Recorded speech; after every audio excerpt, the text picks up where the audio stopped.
Hello, beautiful people. Welcome to my YouTube channel.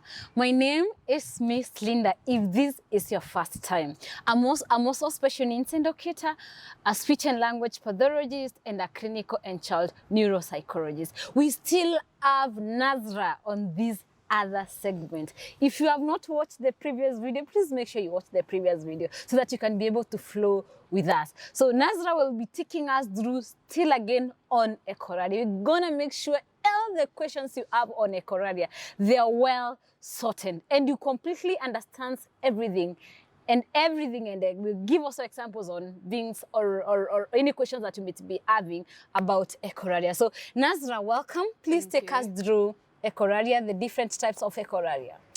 So, Linda, as we have discussed what echolalia is and what kind of patient populations or client populations would present with echolalia. Yeah. Now, there are two main types of echolalia. One is immediate and one is delayed. Yeah. Let's start with the immediate one. Yeah. You say Linda, the child says Linda. You say, how are you? The child says, how are you? Fine, thank you. The child says, fine, thank you. Sounds familiar, right? Hi, Nazra. Hi, Nazra. How are you, Nazra? How are you, Nazra? How are you today? How are you today? Where are you going? Where are you going? So that's immediate echolalia. It happens on the spot, on the one-on-one basis. And what do we do about this? There's a lot of frustration around this because carers and parents seem to think that these children will not be able to answer questions. They will only repeat the question back, but they will never have an answer. Now, what do we do about this? One, it's difficult to stay in the moment and change this behavior immediately. But if you keep on consistently doing this, the child or the adult at some point will learn that is not supposed to be the response. Yeah, I think because most of the time the fear parents are like, now when will this ever speak? When will this ever communicate? And I don't know, Nazra, but I usually feel like the echoing is sometimes is like a way of I want to communicate to you. Exactly. Now, these children are learning that there needs to be intentional communication. They know that communication will bear some fruit. However, they do not know how to do it. So you teach them how to do it. There is a voice variation that you can use. So if it is, hi, Linda, and he says, hi, Linda, you change it and you say, hi, Nazra, in a higher voice. For them to grasp that what they're supposed to say is hi, Nazra. Okay, so let's try it. Okay. Yeah. Okay, you speak to me. You are the, okay, let's do this. You're the child. With the echolalia. With echolalia, and I'm the adult. Yeah. Okay? Yeah. So, hi, Linda. Hi, Nazra. Hi, Linda. Hi, Nazra. Hi, Nazra. Exactly. Okay, so this is what happens. Yeah. When you change your tone, their brain triggers a response. So when someone is working with a child with echolalia, yes, and it's immediate echolalia, yes, the first thing to do is change the tone. Yes. So what you want to say, you say in a lower voice. What you want them to learn and repeat, you say in a higher voice. All right. Okay? Yes. So it's, if you say back to me, I say, hi, Linda, and you say, hi, Linda. Okay? Yeah. And I will say, hi, Nazra. And maybe pair it up with a gesture as well. So every time also you're speaking to them, you can pair with a gesture. Yes. Oh, okay. Use a gesture, Visual use expression. a smile, Visual a visual expression. Yeah. Okay, if I'm going to say, I'm sorry, Linda, okay? Yeah. And I don't want you to say, I'm sorry, Linda. Yeah. I want you to say, it's okay. When you say, I'm sorry, Linda, then I raise my voice and I will say, it's okay, Nazra. And I look at you. Okay. With that expression, like I'm expecting you to say that, you know? Yeah. And then don't leave this conversation to one session. Okay. Do it again in the next session. So every and time do it again. So every time you're having a child with immediate echolalia, Yes. you say what you want them to say, then what you want them to respond to you. Use the gesture, high variation, and do it over and over. Do it over and over again.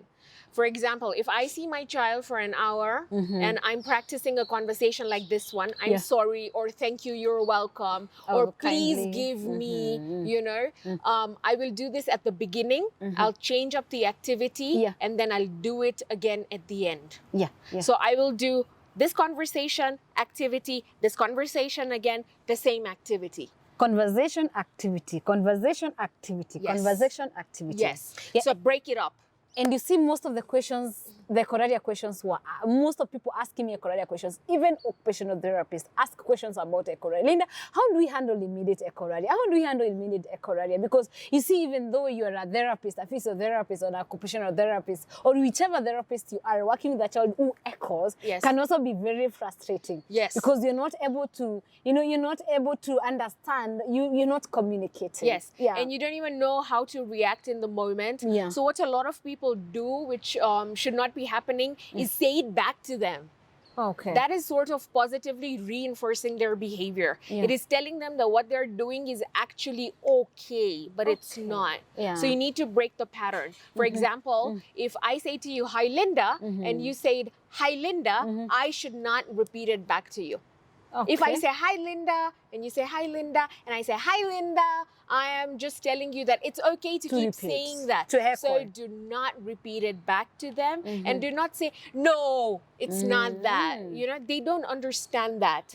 That might just make them feel a little overwhelmed, you know, that, and on the last video you said, when we cause them or get overwhelmed, they now echo even more.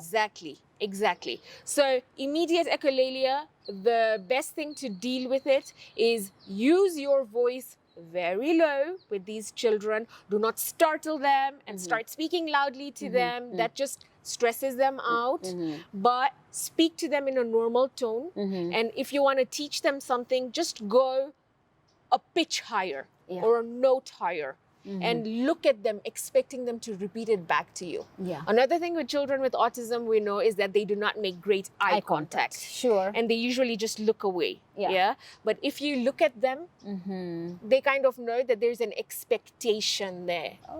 You know, so there's verbal communication and there is non-verbal communication. Now, if you grab their hand and are like, say hi Nazra, that does not work. One is that it scares them. Two, they may not be comfortable with that touch. And three, you do not want to startle them or scare them or bully them. And this, you know, a lot of people do that. You know, they'll be like, say hi Nazra, not hi Linda, say hi Nazra. Especially someone who doesn't someone that doesn't understand that this child is echoing. Exactly. Okay. You tend to startle them when you do that. And to change behavior, you cannot tell them, say this and say that. You have to slowly guide them using the whole, like, the voice increase is a non-verbal cue or non-verbal prompt that you're using with them. The eye contact is also non-verbal. Okay? But because you are using those techniques, they are understanding it more than you grabbing them or saying, say, you know, they're perceiving that. Also, imitate or mirror what they are doing. Okay? So if they are, for example, sitting like this, and you're sitting like this, they already know that you're different. Okay? So try and sit like them. You have your right leg up, right? And you are the person that I am having my session with. I'm going to go and sit like this. That already psychologically helps them relate to you. That, oh yeah, okay, she's sitting like me. She already understands me, you know, and then you start working. So do not intimidate them, you know. Try and have this whole behavior change. Be very subtle, you know, and of course, be kind to them, laugh with them, joke with them.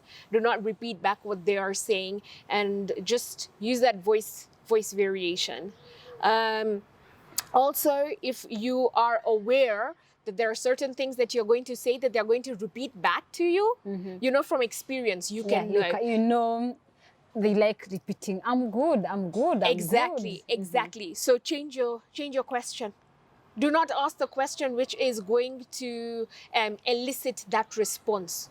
Okay, so for example, I will go in and I know that if I say, how are you? The child is going to say, how are you? Okay? I get it. So change up the question. Yeah. Are you doing good? You know? And maybe because he hears the word good, he will say good. Yeah. Right? Yeah. You know that this child does not know yes, no.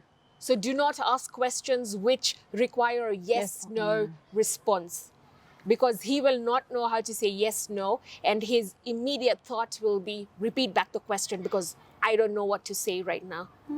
Okay. Okay. Ooh, yeah. So so instead of asking, do you want juice? He knows he does not know whether to say yes, no. So he's just going to say it back to you. Do you want juice? So ask the question, juice or water? You've changed it. You've given him visual cues and you're presenting them. Juice or water? Right? Yeah. It's not, do you want juice anymore? Yeah. It's, would you like some juice or water? Take one. And he's gonna, you know, take whatever he wants. So, you know, in a classroom. And that helps a lot in eliminating echolalia. Yes. Immediate echolalia. Yes. Okay. Change the question. Do not ask questions that you already know in your head is going to be echoed back at you.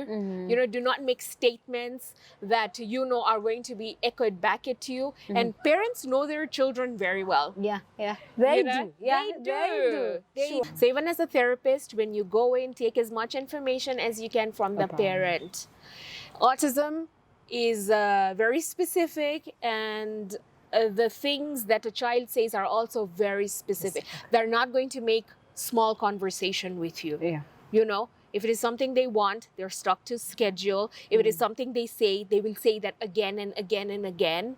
So for you as a therapist, you must have that background so that you're not throwing them off. Yeah. You are coming into their world. You're not trying to extract them and bring them into your world and change their world. Yeah. Because that just completely throws them off. Wow. So that's the end of echolalia on immediate echolalia. So we will have another video where we will be discussing delayed echolalia and tips on how to manage delayed echolalia. I hope you have been able to capture as much as you can on this video. If you haven't, watch it again. Take your pen, take your notebook, so that you can know the difference between immediate echolalia and delayed echolalia and tips to apply when dealing with any of those echolalia. Thank you so much, Nazla, for coming on the board. See you on the next video.